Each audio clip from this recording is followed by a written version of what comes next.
Hello and welcome back to Saturday Night Later. I'm your host, Marina Templesman, the writer of the upcoming book, Unusual Things, a guide to sketch comedy for writers, fans, and everyone else. Usually my co-host Madeline Baldanzi and I bring on guests to break down SNL sketches and learn about the structure of sketch comedy. But while SNL is on hiatus, I'm having conversations with sketch writers and teachers about different craft subjects. And today we're going to be talking about topical and political sketches, and we have two perfect guests for this discussion. First, we have Pratima Mani. Pratima is a Peabody-winning, four-time Emmy-nominated, two-time WGA-nominated writer and performer who's most recently written for The Late Show with Stephen Colbert. She's also written for The New Yorker, Reductress, and her amazing short film, Stitched, has screened at festivals all over. So welcome, Pratima Mani. Welcome. Thank you for having me. Thank you for being here. And next up, we have Kate Sidley. Kate is a WGA Award and Peabody Award-winning Emmy-nominated comedy writer and performer who also wrote for The Late Show with Stephen Colbert. Her work can be found in The New Yorker, McSweeney's, and Reductress, and you can buy her amazing book, How to Be a Saint, at any old bookstore that you just walk into. Welcome, Kate. Hi. Glad to be here. I am so glad you're both here. And I am so sorry that The Late Show ended its incredible run. I just feel so lucky to be speaking with the both of you about all of your writing experience. You are both such incredible writers and thinkers about sketches and comedy and all of this stuff. And I just feel very lucky that we're benefiting from your wisdom and experience today. So thank you so much for being here. So before we get into some of the specifics about the subject at hand, which is topical and political writing, and I had people submit some questions ahead of time. First, could you kind of quickly give me like how each of you sort of wound up at Colbert at this kind of late night show where you are doing this kind of topical and political writing? Sure. I mean, the short answer is I submitted a packet in during pandemic, and then I think it was a month and a half later, had an interview, and then I believe took the job that same day, but I didn't start for like I think I didn't start for 3 months because of fun immigration visa reasons. But I was I had like a regular job, was working as a designer. I had been doing improv and sketch in my own time, was writing for Maud. And so the kind of just from knowing people in the community, the link came across my email. Awesome. And just to give a few little annotations. So Maud is that's the house sketch comedy teams at UCB. And actually, some of our listeners mentioned that they weren't sure what a packet was. So would you mind also giving a quick overview of like what a packet is? Yeah. A packet is basically what you submit as a writer for something like a late night show where they'll ask you to write in like several pieces in the style of that show. So I remember it was like a monologue, a sort of like, I don't remember how many pages, but it was like a certain segment of monologue things, which you will write yourself based on, because it's topical, like you have to write it fresh, sort of a sketch or a roll-in, and then you could add any third piece of your own writing as a sample. Awesome. Great. Okay, awesome. And how about you, Kate? Well, I also want to say I actually remember reading your packet, Pratima. Oh, I didn't know. I didn't know this. Wait, go on. I don't think I've ever told you this. Wait, oh my gosh, this is a scoop live on air. I remember reading your packet, and like, there's so many good packets. There's so many talented writers. And I remember what stood out for me was your sketch that you included. Yeah, because I was like, it's pretty like it was. I think Marina, you'll remember the sketch. It was the CPR. I was gonna say I remember that. I think Marina's directing us when we did that. I remember. Maybe I don't remember, but it was when we were on from Maud at UCB. That's so hilarious. Cool. Oh my gosh, it all comes full circle.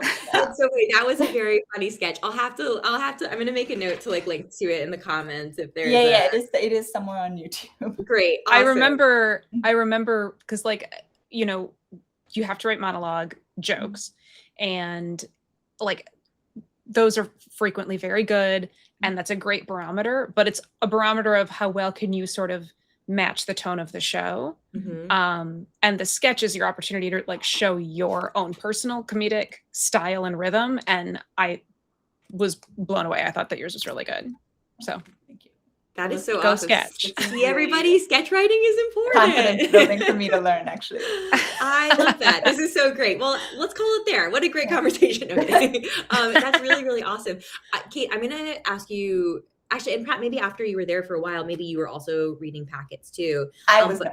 Oh, wait, you're not. Okay, then No, in that no, case, no. Kate, I want to make sure that we circle back at this end of this conversation to like some of that experience of reading packets and any thoughts that come to mind from that. So I'm going to make a mental note to do that. Awesome. Fantastic. Okay, great. So now let's talk a little bit about the mechanics of like writing topical and political sketches or segments at Colbert specifically, and then we'll kind of expand from there into more general and generalizable stuff about writing topical political sketches wherever you may be writing for, whether it's TV or live or stage or whatever. But so how was a typical day? But I do want to hear how Kate started at the show because I don't know this story. Oh, sorry. Yes, of course. Oh my gosh. Yes, Kate. Sorry. Thank you so much, Pat. Yeah, Kate. How did you wind up starting at Colbert? I mean, very similar. I submitted a packet. I had done the I'd come through UCB. I'd done the late night writers workshop at NBC, which unfortunately no longer exists, which had really helped me sort of present my work professionally, and did the packet. And I was, working a day job. I didn't have any representation or anything. And thankfully got in from the packet. Amazing. Right before the election, the first one. So. I remember actually because we were on Kate, you and I were on the same sketch team at the time when you got and I had to miss our last show. But you know what? That's a really good reason to have to miss it is. A show. It's like, yeah, of course, miss the show. It's awesome. What a great reason. Fantastic. Okay, this is great. So yeah, now let's go ahead and tell me a little bit about when you as writers for Colbert, like what was the process of sort of writing a topical political sketch there? Like how did it sort of, they all obviously had to be very timely. So what was the kind of the evolution of one such segment? I mean, I would say our topical sketches were less timely than something like what SNL would do because our monologue was focused, I would say, on political figures. The sketches we wrote on Colbert were more like based on conditions, like trend conditions, things that are, I mean, sometimes they would be based on things like Kate's, the sketch that Kate had sent, which was very funny in the aftermath of Roe. But I think we had a little bit more lead time on stuff because it was like news things that had grown into kind of a general condition. And so a lot of that, I mean, we had an amazing research team who would send us, we would have breakdowns coming every day. So like I would sometimes just like go back and look through the news breakdowns we got and be like, what is something that has been kind of consistent for a while that it has become a condition. Like an example might be something like when everyone is getting into raw meat, or like when, I don't know, there was like a period where everyone in the Trump administration was like, they were all drunk all the time. And so it was, I think those are the kind of things that we would gravitate towards and would have more space for on the show. And so then you would there's a separate roll-in field team at the show, and you would basically pitch the idea to them, or if like you had time in the afternoon, you would work on pitches for that, and then maybe write on it and keep working on it if it was something that was going to move forward. Very cool. That distinction is so interesting between the kind of condition versus people/events. Yeah, I love it. Kate, was there anything else that came to mind that you wanted to mention too on that, like on sort of how you approach those things, or how they were delegated? Yeah, I mean, I think it's kind of a tough needle to thread, because it needs to be something that is a condition that is ongoing, and that is also something that you think people will still be thinking about in like a week, 2 weeks, a month, just because the nature of a late night show is that, night to night, there could be a variety of reasons that have nothing to do with the quality of your sketch for why it might get bumped. And then, then it can't run the next night because, XYZ celebrity has 2 blocks scheduled for that. So like, it's just, it's a tighter,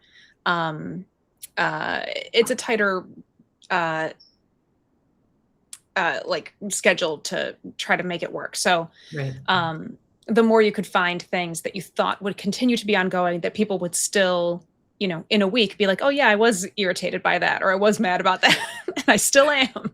Right, totally. Right, because you don't want it to get, like, bumped into irrelevance, and if you pick something that's, like, Yeah. super, super, super, super, super, like, to the minute or anything like that, then you have to be a little Mhm. wary of that, I imagine. Yeah. Or something that if you could, like, tie it to an upcoming event or, like, an Mm, upcoming holiday or something like that, then you can slate it far enough in advance right. that it increases the odds, hopefully. But, Yes. yeah, it's just a Oh, lot of negotiation. this is and how would the, like, process so let's say, you come up with an idea, how like, what would that look like then for actually, you know what? Let's even dive into some of the specifics that you guys sent me ahead of time. If that's all right, we can talk about how maybe some of those specific ideas came up because I think they tap into a lot of the things that you guys were just saying. So, for example, Kate, let's talk about first about the hot air balloons sketch that you sent. So, do you remember like how you pitched it? And if so, would you mind? Would you use the honor of pitching it to us? So anyone who hasn't Yeah. heard it, hasn't seen it, can kind of get a sense of what it is. Yeah.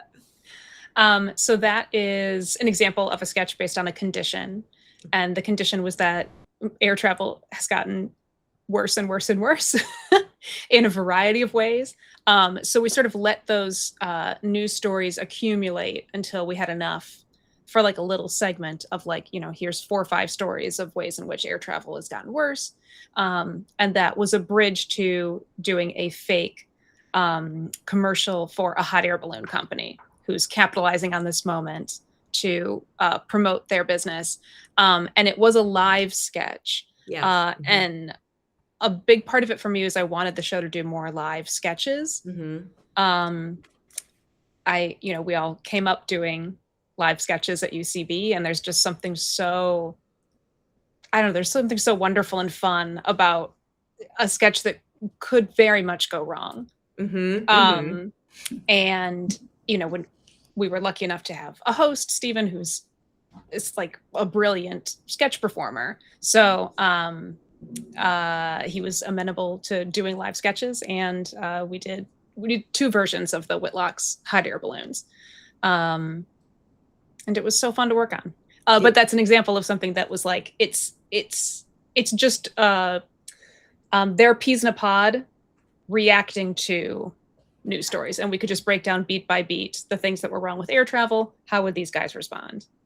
Yeah, like I think that two hot air balloon captains kind of making a case for why it's a better form of travel. It's just such a fun package for like so many great ideas. A line that I really loved was, "It'll take you anywhere you want to go, and sometimes a little further if the wind is strong." Just like such a funny joke, syntactically like a really elegant like joke. I really love that. And I'm glad you mentioned it being live, because I was actually, one of the questions I was going to ask was sort of how that idea came to be, sort of, because it actually, all 3 of the ones that I think we're going to talk about today are sort of a word from a new sponsor, so kind of commercial parody structure. Mm-hmm. And I was so interested how that one is sort of one of the kind of live, like a less produced sort of thing. And I love that it came from the impulse to like have more live stuff on the show, because there is something really fun and special. And I think that one does lend itself really, really well to being live. Yeah. And I mean, the show did a lot of what we call like 2-box sketches, which is you have a guest playing like a public figure, and they're doing like a live interview, like Melania is there talking to Stephen. Right. So that's sort of like a half step into doing a full live sketch. Right. But yeah, it was, I mean, I'm sure it was production wise a heavy lift, but I so appreciate them because it's very it turned funny. out really fun. Yeah, it's great. Do you remember like how? So stepping back, like about how this idea kind of came to you, because I do think it's so much fun. There's so many different. I remember like at the time there was so much conversation around like, is it safe to travel this way? Air traffic control, how is this working? All of that stuff. Like, how did this particular angle come to you? Did you kind of start with the idea? Did you start with like, okay, let me brainstorm different ways to tackle this air traffic condition that's going on? How did that emerge? I think this one for me came very specifically from I don't like flying. Yeah. Okay. Cheers. So I had done research that hot air balloons are the safest form of air travel, or at least there's the least amount of fatalities. I think because it is, there's just not as many. I was gonna say, it seems like a numbers game, right? Like it's a little bit of it's unfair to compare at a certain point, but So that one I think very specifically came from my own. Right. So the kernel of real life, like, man, I wish hot air balloons were a more like feasible form of transport. And then like right now, this is something that's tapping into a broader kind of cultural experience that's very timely. That feels like a really great example of like a way for a sketch idea to kind of emerge. I think there's something also really interesting with this one because it is like a topical and it is a political sketch, but I think that often when students are first kind of thinking about writing topical or political sketches, there's a lot of anxiety about like, what research do I have to do? What do I have to know? What do I have to, and I think that the idea that you can take a kernel of something that's real life and make something fun is like kind of, can be sort of surprising and liberating. Like, were there, when you would kind of think about, I know in this case, the idea kind of emerged out of this observation internally, but were there ever times where you guys were sort of looking at, once a condition, something that you wanted to explore, find a way to explore, and like kind of torn between finding like, how do I decide, is there kind of the fun, like taking it out of the more like pointedness of it, or how do I figure out where to set this to kind of make it interesting? How would that process work?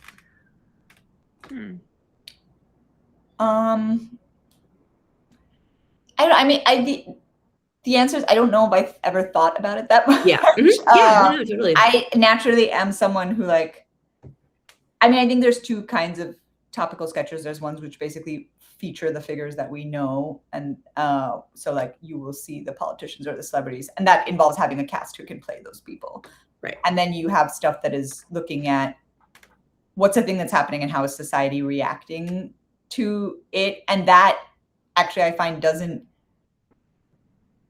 need as much research because like you're a person and you're reacting to it, so all you really need to know are your own emotions about how you are reacting to that thing. Yes. So I think for that kind of topical sketch, it doesn't necessarily need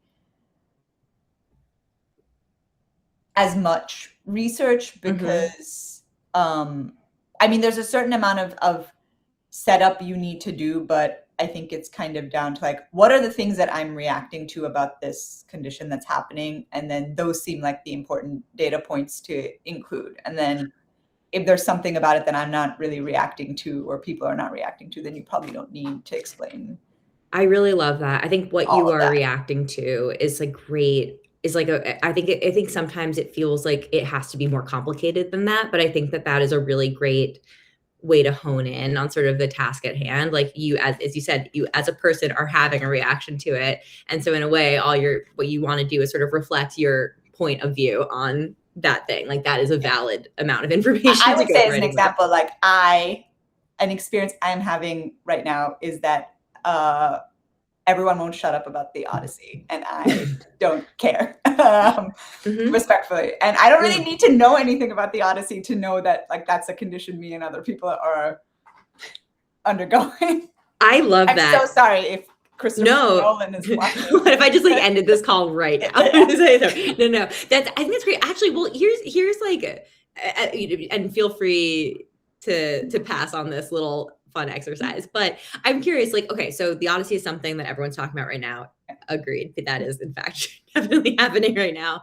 Like if I were to say right now, like, okay, like I need a sketch and at the end of the day, like how, like tell me about like what your brain process is for this. Like where is your brain like first going? What does that sort of process look like for you if that's something that you're trying to showcase? A sketch on anything topical? Anything. It can be anything topical, but for this example, we can run with the Odyssey. But it can be, Kate. It can also you're not bound to talk about the Odyssey. Love the Odyssey, and so Christopher Nolan is my father. Yeah. Oh no. My brain immediately goes like, what is annoying me about this? And I think it's a lot of men talking about cinematography. Okay. And so I just go, what do I wish I had? And then my brain goes, maybe like kind of a life-size doll of me that I could like slip out of the room and leave that in place while men talk about the Odyssey. This is really okay. This is great. So so it's really interesting to hear. It would be a Trojan you. It would be a Trojan. Oh my gosh. guys, while they talk about the special camera that he built. You just roll yourself into the room and then you sneak out. That is, I think, the perfect name for what this product is. And I think it's also a great example of sort of both how you can use a commercial parody structure, right? And also how when you have an idea, because like I think that the sort of first idea that might come to mind if somebody else were to have this idea, like, okay, yeah, the cinematography, like men talking about cinematography is annoying. What I will now do with this sketch is I will show men talking about cinematography in a bigger way than it usually happens, right? And I think the idea that you can sort of find another element to this, like the idea of the unusual thing being the fake you that you can swap in, and it's a commercial parody. It's not just watching men talk about cinematography in a bigger way than is what is usual. I think that's a great example of sort of how going like a little bit past a first thought can be really, really great as you're starting off writing topical sketches. Because you don't, sometimes all you do need to do is just show the thing that's happening, but dialed up a few degrees. But often you just kind of want one additional wrinkle or something going on to like make it a little more interesting.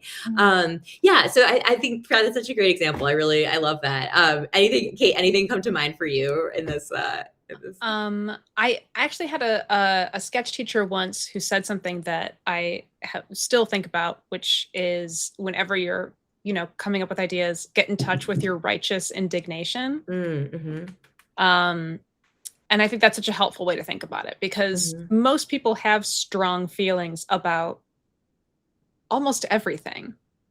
Like even like Pratima saying like, I don't care about the Odyssey still is a strong feeling. Yeah. It's just a strong feeling about wanting people to shut up about it. So if you can get in touch with whatever that is, then that is usually your inroad to whatever the pitch is going to be. I love that. I think that's a really helpful framework for it too. I remember when I was teaching sketch, you would sometimes on topical political week, which was an assignment that students often really dreaded, like, and were really nervous about. But it was really interesting. I think that we would sometimes encourage them to first do what was called your rant draft. And that was just the version that no one was ever going to have to look at, or that's where you just kind of like let off, just say like what exactly it is that annoys you without worrying about how you're going to turn it into a sketch or a scene or anything like that. And just sort of like get all that out first so that you can step back and clock the things that actually feel interesting to you. And so that you aren't tempted to just do the thing where you are showing the thing that's irritating to you without actually finding something unusual about your sketch. Because again, with sketches, we always talk about the fun thing, the unusual thing, the game, the thing that actually makes it interesting. So just showing people talking about the Odyssey isn't unusual. That's actually the observation that inspired this Trojan U idea, right? So you have to think about what makes it unusual, and there's so many different ways to go about doing that. I love that. I think that's a really, really fun way of thinking about it. It's gonna be really funny if I watch it and I really like it, but yeah, if you're like, without the cinematography though. Yeah, that's great. Awesome. So wait, Pratt, now I'd love to talk to you about one of the sketches that you sent me about the punchable TV. So first talk to me a little bit about, it's such a fun one. Talk to me a little bit about like how that idea came about for you. And also I would love for you to kind of pitch it so that people who haven't seen it can understand what it's about. I'm kind of sorry about how little there's gonna be to this, because this was for Super Bowl. Super Bowl show was coming up. I know nothing about American football or the Super Bowl, have zero interest. And again, on the breakdown, there was a trend piece that came in that like people are punching their TVs. So I believe we have Friday meetings. We used to have Friday meetings where we could like pitch outside of the monologue because we didn't have tapings that day. And I believe I read in the breakdown today that a lot of people are punching their TVs. So what if we did a commercial parody for a TV that you could punch? Right. And that was the exact pitch, I believe. They were like, that's, I think people, when people hear it, if they can see like that it has legs, they'll be like, go try and write that. Absolutely. Yeah. And I think that that's a great example also of one, again, that's like a topical sketch that isn't political, right? It doesn't have to take tons of research or anything, where all you have to do really is just set up at the top how it links into current events for people. Like, I think that the Super Bowl I can't remember exactly how you do it. So this is, to be clear, not the way the the script begins, but it's like the Super Bowl just happened and people are upset. You know, like that's something that you can very easily tie in to make it something topical. Even, so it's something that's it's always good to have kind of like an arsenal of ideas that you can also think about how they can sort of become topical. And maybe that's a little extra something that makes it really pop as an idea. Talk to me a little bit about like the writing process for both of these sketches. Like, is that something where you would sort of, was that collaborative? Was that something where you would, how did that work for both of you? I mean, I know because I pitched in the case of this particular sketch, I pitched it during one of our meetings. So usually then if you pitch something and like, you can tell if it has legs because the room will be interested in it. And so people will, I mean, the nice thing is all the other writers will start like pitching ideas and then you basically have half your sketch. Because you just write all of that down and then you write it. But it'll also give you a sense of like what areas people are gravitating towards and think are funny. And sometimes we didn't, like that wasn't always, the mechanism wasn't always to pitch in the meeting, but it did help for that reason. Right. Totally. Yeah. And so I believe I just wrote down a bunch of things which people seem to be excited about. And then it's kind of like finding I think there's like an emotional engine of a sketch, which is like, what's the thing that's actually funny about this? And the thing that's actually funny about that is a man crying and punching a TV. So like, what are all the ways we can have a man spiral as he destroys a TV? It's like it's an emotional heightening sketch. Really, that's what's funny about it. Yeah. And I think you find some also really fun and surprising places to take it to, like the not seeing Taylor Swift and I think there's just some really fun, it's a great example of a sketch that like is, again, topical, not political, but also goes in some really fun places. And still is a full sketch, and it's, you know, even as it's like doing a whole lot of other things all at once. And how about for you, Kate? I think very similar. Typically the way we would work is you would write a first draft. Usually for a sketch, it would be solo most of the time. And then you might do a couple more passes with a partner. And then it would just bump up the chain and probably get further revisions and edits before it finally went to air. Awesome. For a live sketch, what's nice is I got to stay with it all the way through. My main objective with that, my emotional heightening was I wanted to throw as many seagulls at them as possible. Yeah. I wanted it to be as slapsticky as possible. So that was my emotional goal. Yeah, like seals. No, that's great. That's so much fun. Awesome. So this is all great. Here's now sort of some more like process question or kind of like philosophical questions about this type of writing. So I think that like there's something that sketch students often when they're starting out struggle with is that they have things that feel like important that they want to write about, right? And it can sometimes be hard to figure out how it is that you are expressing your point of view through maybe satirical characters, you know, like characters who you might not agree with or something like that. So like, as you were writing sketches, whether at Colbert before or in other places too, like how do you think about that? Like, are there ways that you have found that like help make it clear what your point of view as a writer are? Are there times where it's like felt like harder to sort of position yourself, and like how are there suggestions you have for how somebody writing a topical sketch and like not being sure if they're getting across what they're trying to get across? Like, is there a solution for how you can think about it? I think a centering thing for me is to remind myself that my goal is to write comedy and not a speech. That this is not like the goal is to make the audience laugh and be with you. I think if you start to conflate, like if it is actually like something that you feel passionate about, sometimes if you start to conflate like a political goal or an emotional goal, that can muddy the waters a little bit.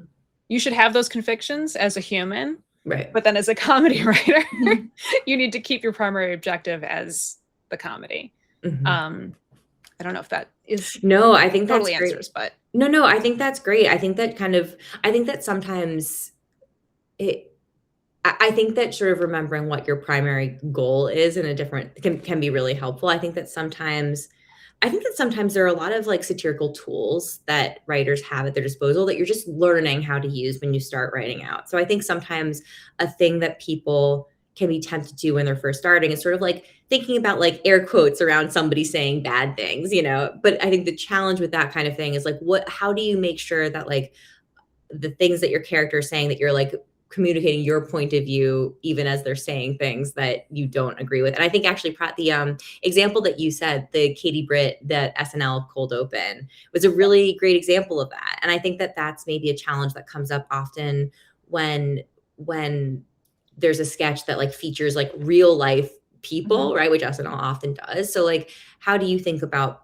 that, like when you're, especially when you're writing with real life characters, like how do you position, how do you think about writing a sketch so that, you know, it's your position as a writer is clear and distinct from the characters who you're writing? I mean, I think I kind of agree with Kate where I'm like, I think you almost don't think about what your position as a writer is, because my position is just I want to write whatever the funniest thing is. So when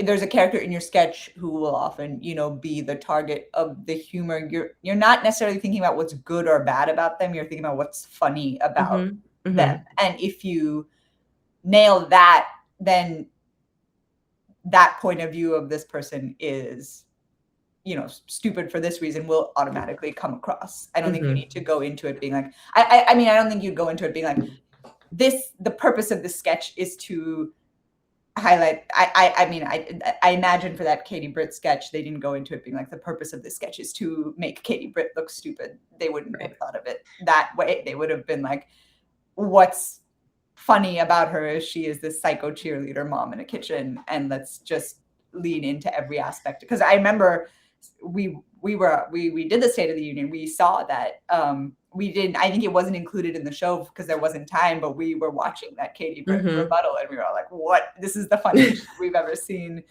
This is so hilarious. Funny because she's insane. Yeah. And so I think it's almost not really about communicating any point beyond finding what is funny. Yeah. Because then the point will kind of come with that. Right. You know, or perspective will come with that. Because, right. Yeah. Well, this actually also, and obviously writing for a TV show, like it is very specific, but I am curious to hear, you know, whether it's for TV, for other things, like how do you guys think about, you know, there's obviously a tricky thing when you're writing something topical, which is that other people are like tweeting about those things too, posting, there's memes, there's like all sorts of ways that people get out their ideas. How do you think about sort of about that element of it? Or do you think about that element of it, right? Like how, like having it kind of finding your own take versus like, sometimes I feel like there have been times and issues where I'm almost like, did this idea come to me, or is this something I'm just absorbing just by accident because I opened my phone in the morning and a bunch of people were like shouting things at each other, you know? How do you think about like about you kind of finding things that are new or interesting to say in terms of the things that like are generally being talked about culturally? I mean, I think there's always a possibility that someone somewhere had the same take as you, but I think there's a difference between having the same opinion versus the same take. Like, you know, we're all gonna, like Pat said, like that Katie Britt speech, we all watched it, and I would say the popular consensus afterwards was that was so wild that almost felt like self-parody to be like mom in a kitchen. It was just so obviously funny that I think most people walked away with the same opinion about it. But your specific jokes and your specific take is where you vary. And I guess I general rule of thumb is that if you see a joke online, even if you also thought of it, then just don't Yeah. do it. I think that is I think that there were a lot of times in sketch classes where people be like, oh, I like had this idea and somebody else said something similar. And I think sometimes it's like, it just seems like you aren't going to have fun writing it anyway. So like, what would be the point then? Right. Like aside from all of the like ethical questions that come up, like just don't, if you're going to feel anxious writing the sketch, then like, of course, don't do it. Like it won't, yeah, that won't feel fun or feel like good practice because you'll be worrying about that the whole time. Yeah. And to your point, like there's a million like pharmaceutical ad sketches. Like how you do it is what makes yours different. But that's still a type of a sketch that exists. And that's okay to do a new pharmaceutical ad sketch. I really love the distinction that you just made between opinions and takes, because I think that this is something that, and it came up earlier also, I think in the context of the hypothetical Odyssey sketch, in terms of the like substitute you is like a very specific way of approaching that idea, right? Again, and we're not just like echoing people doing the thing that's annoying in a bigger way. Like finding that additional wrinkle is where you, the writer, live, right? Like you have your own idea and your own voice, and that other thing that you bring to it is like where it becomes something that has to have been written by you and where your voice shines through. Which actually takes me back to the kind of the question, Kate, that kind of came up earlier, which is, so you read the packet, right? You read tons of packets. Like as you're reading them, like I'd love to hear, are there things that you kind of patterns that you see people kind of like falling into, or things that you're excited to see when you're reading a packet for, specifically in terms of sketch, but in terms of the whole thing for a late night show, it can be anything. Like what kinds of things are you clocking that might be helpful for people who are interested in this to know about? I mean, at its most basic level, like good grammar, correct spelling, right formatting. That sounds insane. No, but like you took the time to like have a second set of eyes on it, to like read it down, and like that level of attention to your work shows that you care. That's so basic, but it's shocking how many, little mistakes like that pop through that are just so, and that's true of any job. Yeah. That's not even just submitting a packet. Like anything that you send out to submit for a job, you should proofread. Yeah. But stylistically, I guess, I'm very, this might be a taste thing. I'm very drawn to people who can be incredibly tight with their punchlines. Because I think being able to self-edit is such an important skill, especially on something like a late night show where the turnaround is so fast. You need to have the ability to get out your punchline as concisely and quickly as possible. So that's just one thing, but yeah. No, totally. I think that's great. Remember. No, I think that's a really helpful thing. Would you ever, when you were reading packets, would you ever have like a ton of people who did like variations of a similar idea or that kind of thing? Or did that usually not come up?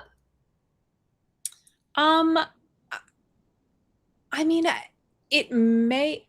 think with late night packets, they tend to want you to submit like one or two topical political either sketches or monologue segments or things like that. And I remember when I submitted my packet, it was 2016 and I'm from Cleveland. So I submitted stuff about how the Cavs had just won the championship. And I'm not necessarily the biggest, sports person on the staff, but it was something that I had a specific take on and I felt highly informed on, being from Cleveland. So it may not have been the newsiest story. I mean, it was, but like it was like a political story. It was a newsy story, but not a political story. Right. But I still went with that because I thought, well, I have a very specific take on this. Yeah. And I think that that's going to be what helps. So maybe that's the advice, is don't feel like you have to write about what's the front page of the Washington Post. If it's on, the second page or the third page, but Right. it's something that you have maybe a personal connection to or a strong take on. That is what you should put forward.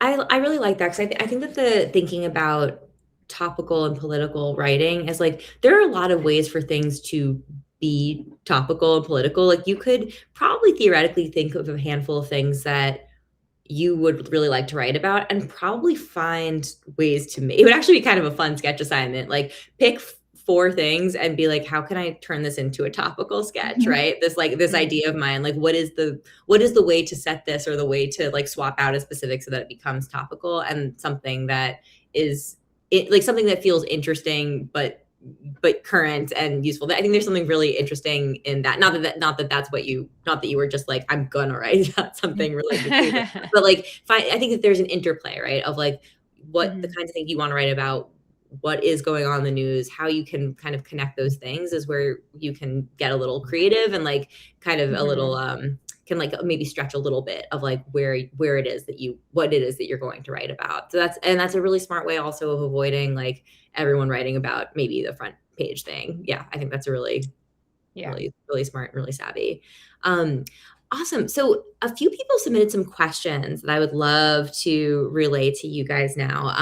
And one of them, as we already kind of touched on, which is, how do you manage to like keep it funny without getting too preachy or anything like that? So is there anything else that you guys want to add about that? Like ways that I think that kind of focusing on the core goal is to write something funny is like, honestly, it sounds simple, but I think it's actually very good advice to remind yourself of. Anything else that you guys wanted to add aside from what you already said? I mean, this is kind of, I don't know if it's a trick, but it's not always going to work. But I think sometimes what you can do to avoid being preachy is like take the side of the thing that you're lampooning or you're making fun of. Take that side very hard. Oh, that's fun. And then I think it can just get you thinking in a certain direction. But like, just write a sketch where you are in super hard in support, a fan of the thing that you are making fun of, and by extension, I think you end up making fun of that thing. But it's not always going to be right. No, I think but that's a fun way to approach it. I think that's a really fun alternative way to approach it. Yeah, being like super, super pro your opposing point of view. That's great. How do you decide how to like onboard an audience in terms of like what they may or may not know about a topic? Again, this may be a little specific for Colbert writing, because there's different ways to set it up, but I'm curious to hear how you guys think about that, or you're in terms of especially the interplay of like research at the show and the writers. Like, there's so much additional information that like could go in. How do you think about that, about giving enough context for the fun you want to have? I think you don't assume that your audience knows the same news stories that you know, and really just, as dumb as it sounds, plainly and clearly say what your game is. Since the show ended, I've been like joyfully taking like a little break from the news, and man, it's amazing how quickly I'm like, I don't know anything. And I'm like, oh right, there's no reason to read every newspaper every day unless your job is making you do it. Right. So it's giving me a new appreciation for how important that is, to just very clearly be like, this is a thing that happened. Let's have some fun. Right. Yeah. You're inviting people in, so be a gracious host and actually like give them what they need. Right. This is interesting. I really like the gracious host analogy, because there's something about it that's like being clear. Like, if you walk into someone's apartment, you probably want them to be like, oh, hello, like you can take your shoes here. That's where the bathroom is. That's where the drinks are. But you don't want them to be like, now come with me while I show you the inside of all the cabinets in my bathroom. Like, it's just like, you can take a little too long hosting somebody too. And that's the flip side, right? You don't want people to know too little, but you also don't want people to like have to comb through the same pile of research that maybe you had the opportunity to as well, right? So like, how about you? Anything else that comes to mind for that? I think it's I like how Kate put it, gracious host. I think of it as VO. Like, either there's an actual VO being like, this is the condition in a world where kind of thing. And wait, I just quickly gonna jump in. VO is like voiceover. For Voiceover, yeah. So, and I think that's why people do commercial parody so much for Topical, because it lends itself to a narrator being like, this is the state of things, which is why blah, blah, blah. But that VO I just think of it as a thing, like voiceover and narrator, as just a component that has to be in the sketch. So either it's an actual VO or a narrator, or it's the characters going, have you heard blah, blah, blah? Doesn't that seem kind of, and then it's just explicating. And I think gracious host is maybe a better way to No, I love that though. I think thinking about the voiceover, or thinking about what is the way to very quickly like onboard your audience, whether it's voiceover or some other structural element. But I think you're right that is really, commercial parodies are like pop so well because it is somebody being able to directly say, are you tired of blah, blah, blah, blah, or whatever structure of commercial that may be. I'm trying to think if there's other, like, for topical or political sketches, usually see if there's anything that is as commonly used as like a commercial parody structure. I mean, like press conference, SNL press conference, right. Which again is the same thing of like, I've brought you all here to tell you this. Right. And then they're in. Right. That's great. Yeah, I think that those are two the very, very, you also have like boardroom, conference room, which is also, I brought you all here to tell you this too. So I think that thinking about I've brought you all here as generally some variation of what's at the heart of a lot of types of sketches that you can see. You can, of course, also have a topical sketch that's just like set at a brunch or set at a library or set like wherever things are, where just people sort of living out the specifics. But I think that there is a reason that you have the sort of more presentational sketches often when it comes to topical or political things. I'm curious if you guys have any like pet peeves when it comes to watching topical or political sketches, something that someone submitted, it kind of that they see people struggle with. And I think this is a really interesting one, is that relying on references versus having like a clear game or clear jokes, right? Like sometimes, I think a sort of, I'm trying to think of a clear example of that, but I think that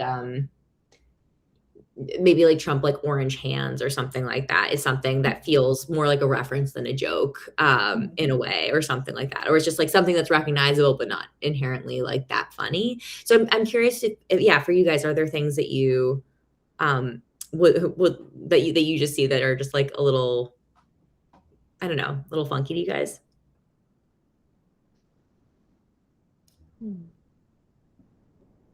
I mean, I think maybe that was a really good one. I think maybe it's a version of that, which is like where I think sometimes things just replicate the data points of what actually happened without heightening it and going somewhere else. And so then I feel like I'm not as surprised, because I mean, I'm kind of the same as Kate in that I have stopped reading the news. But when we were on the show, and if sketches, I think, just were like hitting the points of what happened, and it felt more like it was someone being like, I'm going to make sure people know that I hit all the points of what happened. That it, I think, doesn't feel as unexpected as something which like picks an element and heightens it and goes, because that has more opportunity to go somewhere different.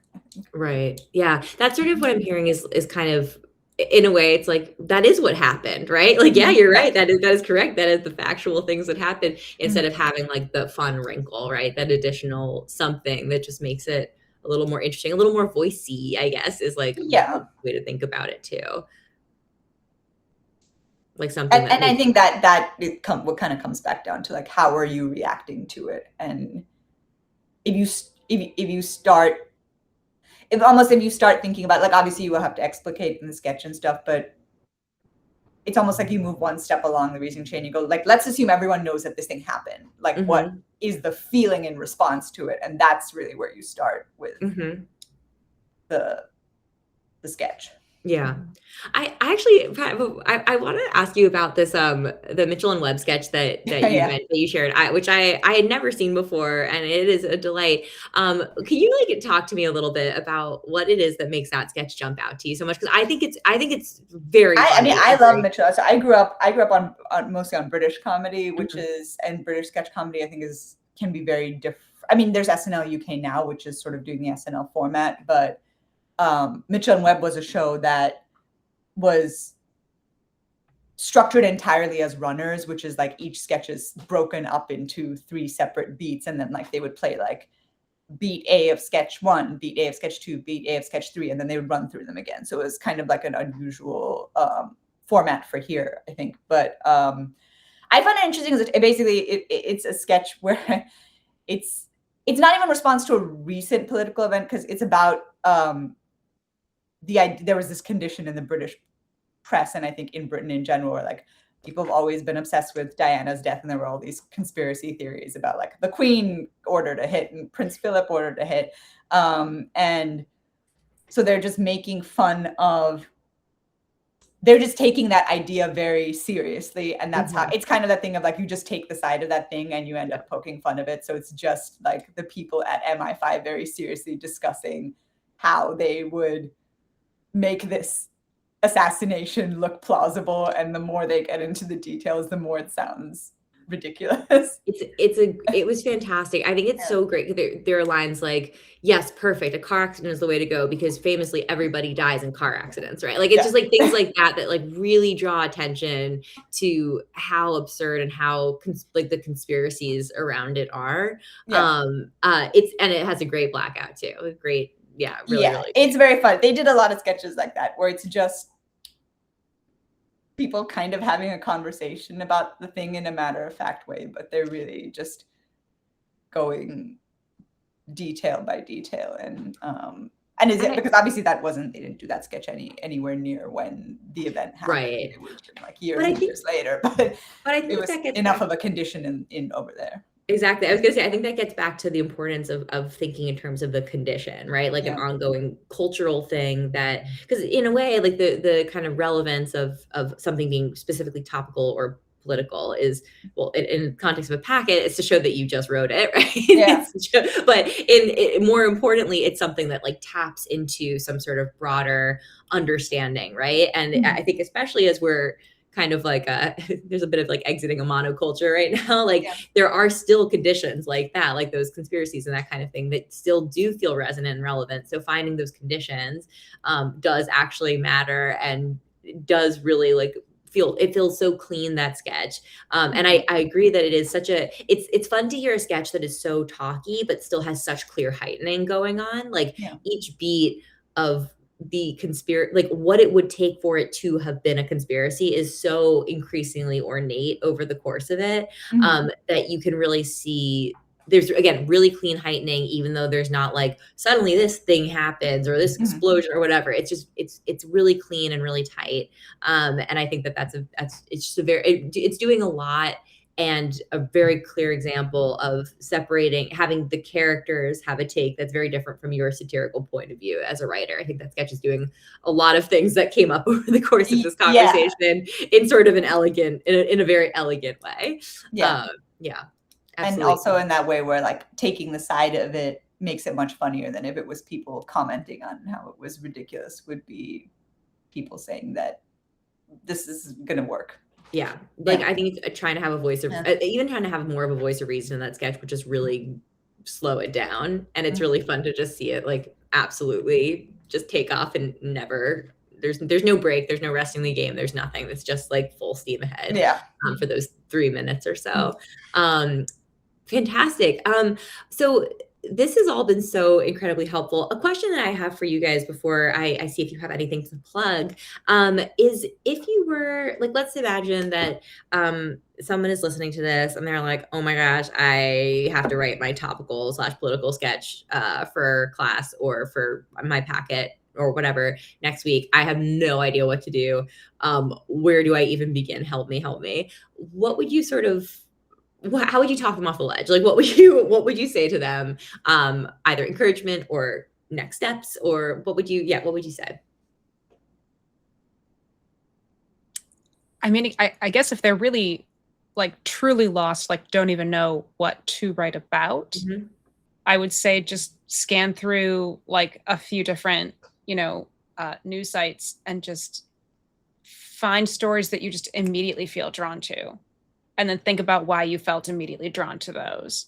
Um, and just lift off the pressure and write like 4 or 5 or 6 or more pitches to Mhm. yourself and see which one of those pitches you feel like could be expanded on. Mhm. Mhm. Just start very slowly and take the pressure off. And the pitch being sort of, just to kind of again fill in for anyone who's listening, who's newer to it, is sort of your kind of overview of how the sketch would go, like how you would describe the fun idea to somebody else, Yes. to kind of get them Yeah. on board.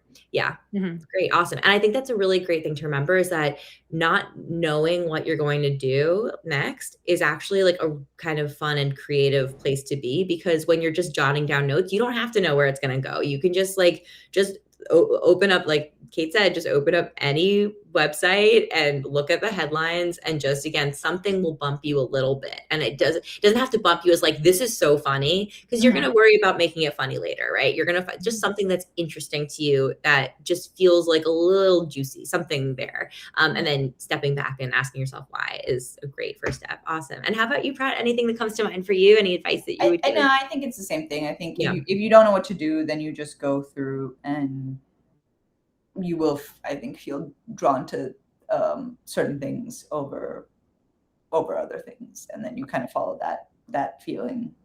I think that's Yeah. Awesome. This has been so wonderful and so helpful and interesting. And I am so grateful with you guys for taking the time to chat through this. Before we part ways, is there anything that you would like to plug? Anything that you have coming up? Anything that you have done that you want people to look up? Pat, let's start with you. I think I'm doing a show. I know I'm doing a show at UCB. Yes, amazing. Improv August 6th, Monster of the Week. So come to that. And then the Awesome. Late Show Writers are doing a show at Bell House on, I believe, the 18th. Awesome. Yeah. Fantastic. And Kate, how about you? Always go see the Late Show Writers show at the Bell House or wherever they perform. And also my book, How to Be a Saint, is available everywhere books are sold. Yes, it is also, I should have thought to do this, to like have it out. It is on my bookshelf over there, but if I go up, I know I won't be able to find it immediately, and it's going to be really embarrassing, but it's there. I know, really I should have there. one with me, but I don't. Just imagine it right behind me over here. It's just I believe you. one of those. Amazing, guys. Thank you so much for joining today. This was so helpful, and I just really appreciate you taking the time to share your thoughts and insights. And I can't wait to see what you guys get up to next. So thank you so much. Thank you for having us. All right, Thank bye, you. guys. Thank you. Bye. Bye. Bye.